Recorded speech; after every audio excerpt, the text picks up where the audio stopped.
Hello everyone, welcome back to the channel. My name is Jason, and so today we are reading chapter 11, the Gospel according to John. So let's get started. The death of Lazarus. Alright, now a certain man was ill, Lazarus of Bethany, the village of Mary and her sister Martha. It was Mary who anointed the Lord with ointment and wiped his feet with her hair, whose brother Lazarus was ill. So the sisters sent to him, saying, Lord, he whom you love is ill. But when Jesus heard when Jesus heard it, he said, the illness does not lead to death. It is for the glory of God, so the Son of God may be glorified through it. Now, Jesus loved Martha and her sister and Lazarus. So when he heard that Lazarus was ill, he stayed 2 days longer in the place where he was. Then after this, he said to the disciples, let us go to Judea again. The disciples said to him, Rabbi, the Jews were just now seeking to stone you, and are you going there again? And Jesus answered, are there not 12 hours in the day? If anyone walks in the day, he does not stumble, because he sees the light of this world. But if anyone walks in the night, he stumbles, because the light is not in him. After saying these things, he said to them, our friend Lazarus has fallen asleep, but I go to awake him. The disciples said to him, Lord, if he has fallen asleep, he will recover. Now Jesus had spoken of his death, but they thought that he meant taking rest and sleep. Then Jesus told them plainly, Lazarus has died, and for your sake I am glad that I was not there, so that you may believe. But let us go to him.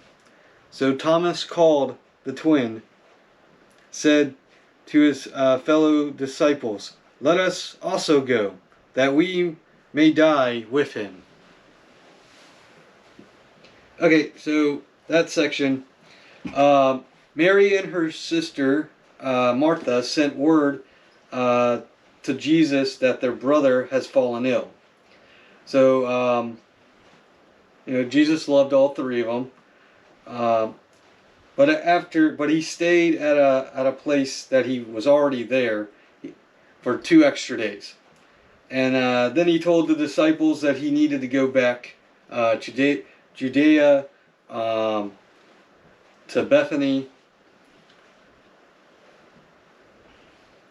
So the disciples was concerned about Jesus' well-being, because the Jews were seeking to stone him, and they questioned his decision. So Jesus told them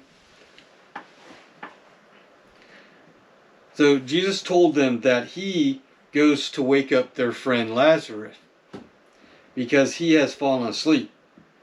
So the disciples were, to me, they're like innocent child. Like, well, if Lazarus is asleep, then he would, if he's just sleeping, he'll just recover.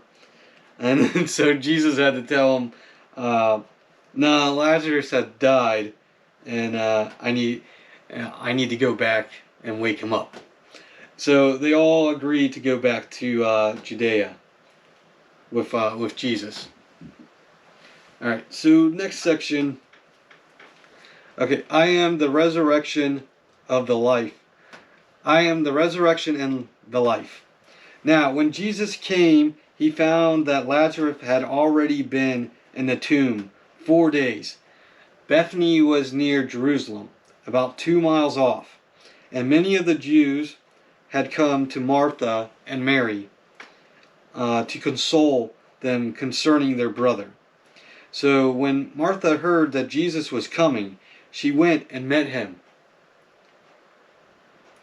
But Mary remained seated in the house. Martha said to Jesus, Lord, if you had been here, my brother would not have died. But even now I know that whatever you ask from God, God will give you. Jesus said to her, Your brother will rise again. Martha said to him, I know that he will rise again in the resurrection on the last day. Jesus said to her, I am the resurrection and the life. Whoever believes in me, though he die, yet shall he live. And everyone who lives and believes in me shall never die. Do you believe this? And she said to him, Yes, Lord, I believe that you are the Christ, the Son of God, who is coming into the world. All right, so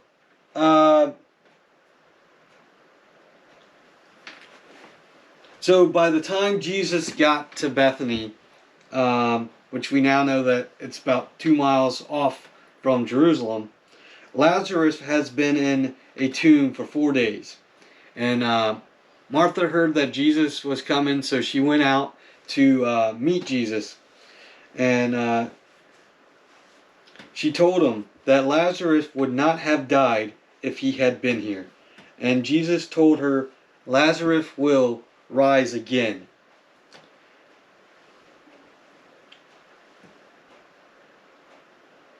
And Martha said, Yes, I know my brother will rise again on the last day.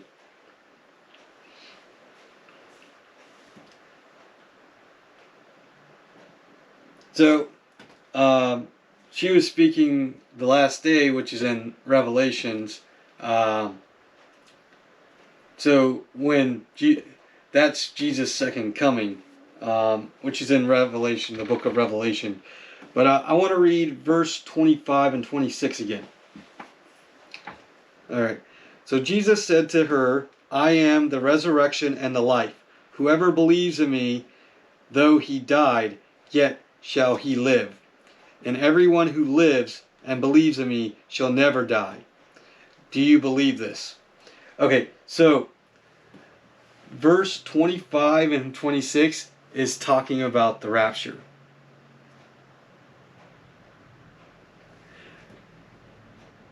So yeah, he's already teaching about the rapture.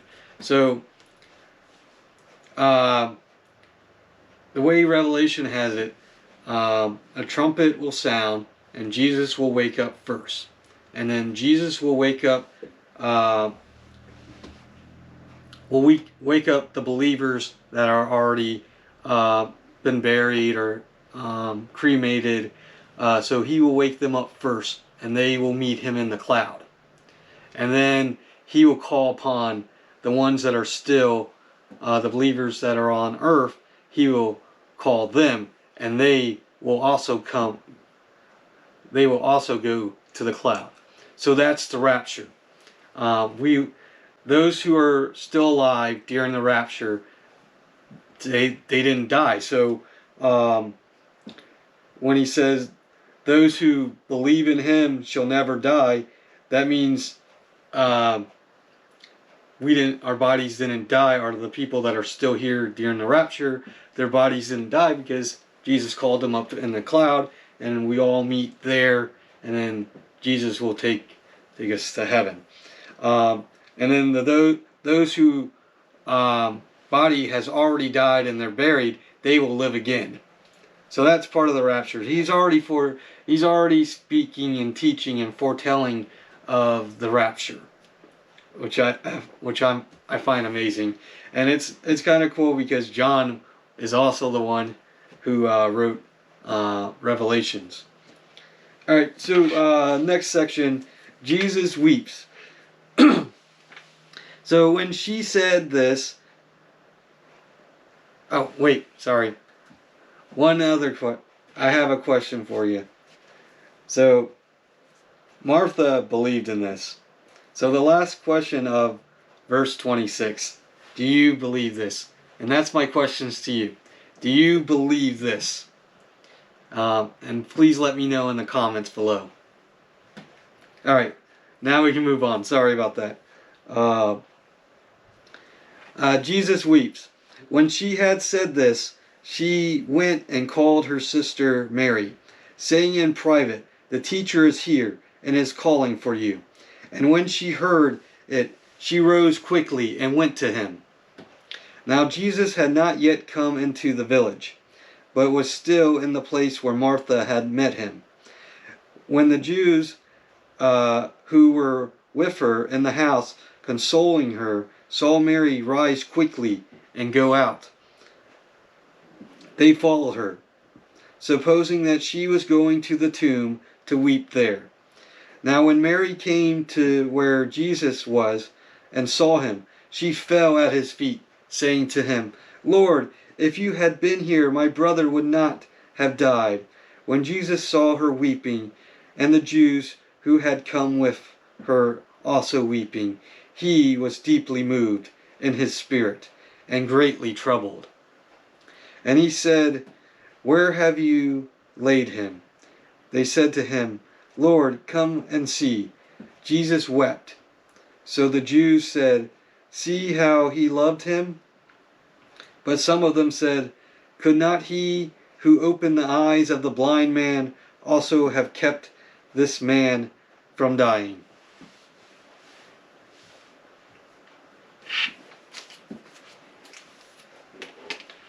Alright, so in that section, Martha went and told Mary that Jesus is here. So Mary got up quickly and rushed out to go see Jesus. And then the Jews that were consoling her also went out and followed her. And so when she saw Jesus, she fell down to his feet weeping. And she told him the same thing that Martha said to Jesus. So so when Jesus saw her weeping, and the Jews that were with her also weeping, that moved him by his spirit, and because they were weeping for Lazarus. So he asked where they laid Lazarus, and he also wept. Jesus raises Lazarus. Then Jesus, deeply moved again, came to the tomb. It was a cave, and a stone laid against it. Jesus said, "Take away the stone." Martha, the sister of the dead man, said to him, "Lord, by this time there will be an odor, for he has been dead 4 days." Jesus said to her, "Did I not tell you that if you believed, you would see the glory of God?" So they took away the stone, and Jesus lifted up his eyes and said, "Father, I thank you that you have heard me. I knew that you always hear me, but I said this on the account of the people standing around, that they may believe that you sent me." When he had said these things, and he cried out with a loud voice, "Lazarus, come out!" The man who had died came out, his hands and feet bound with linen strips, and his face wrapped with a cloth. Jesus said to them, "Unbind him and let him go." All right. So they took Jesus to to Lazarus' tomb, and so the tomb was a cave, and there was a stone cover. And Jesus told them to move the stone. And Martha questioned the removal of the stone because her brother has been dead for 4 days, and there will be an odor. And Jesus reminded Martha to believe and watch the glory of God. So Jesus prayed to his Father and thanked him for always hearing him. And then with a loud voice, Jesus told Lazarus to come out. And Lazarus came out of his tomb. So this is also great because he's showing what will happen during the rapture. He will tell the people, tell the ones that had already died, that are his believer, his flock, his sheep, to come out. And it won't even be a blink of an eye. It'll just be instant. They will be in the cloud with Jesus. And then he will call the ones that are still alive on earth to him also. And we, Pastor Alan Nolan, he likes to say, we will be just snatched up to the cloud to meet Jesus.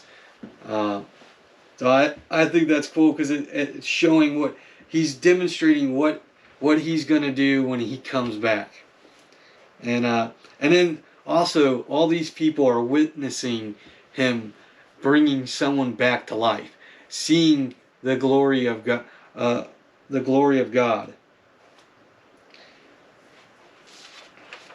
All right, so let's read the last section, the plot to kill Jesus.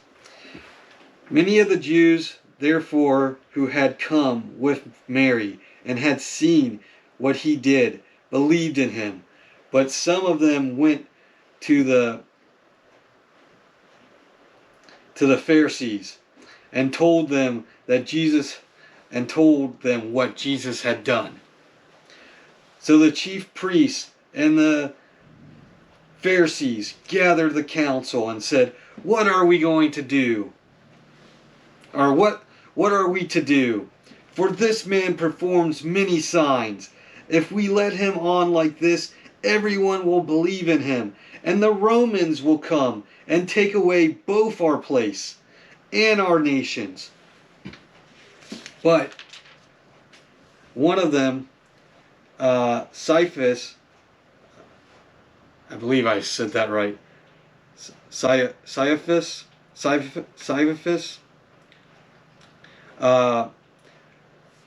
who was high priest that year, said to them, "You know nothing at all, nor do you understand that it is better for you that one man shall die for the people, and not that the whole nation should perish."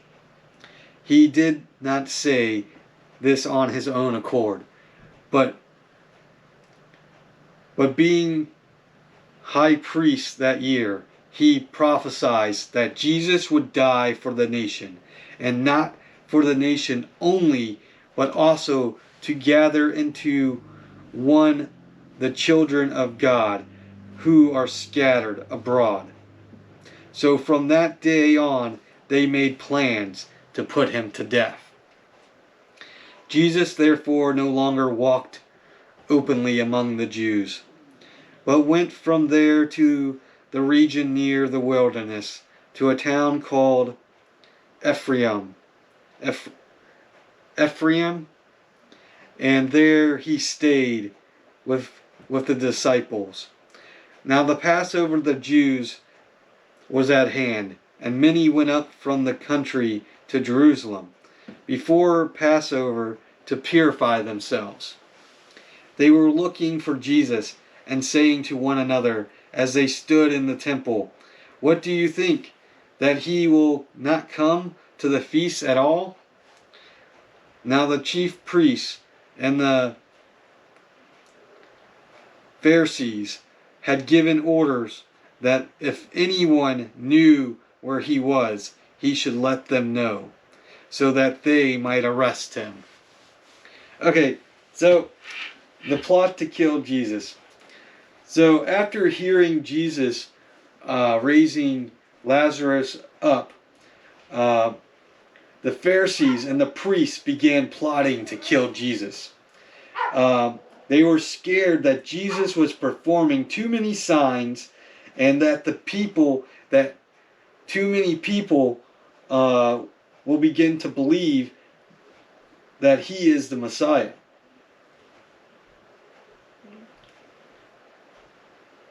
And that he would be the king of all nations. So they weren't afraid of Jesus. They were afraid of the Romans. They didn't want to lose their nation and their authority. So instead of fearing God and his authority and his wrath, they were fearing the Romans when they should have been fearing God and what he would do. So I guess back then the Romans, Caesar was the king, was considered king, and they didn't want to anger the Romans by having the people say Jesus is king, and then because they didn't want the Romans to come and destroy the temple, which the Romans, with the help of the Arabic nations, other nations, went and destroyed it in 70 A.D. But so here they're fearing the Romans when they should fear God.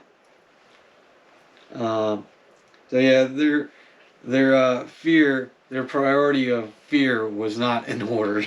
That's the end of chapter 11.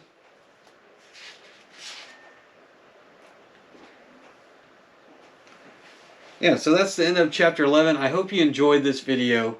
Thank you for watching. Please like and subscribe, and let me know what you think in the comments below.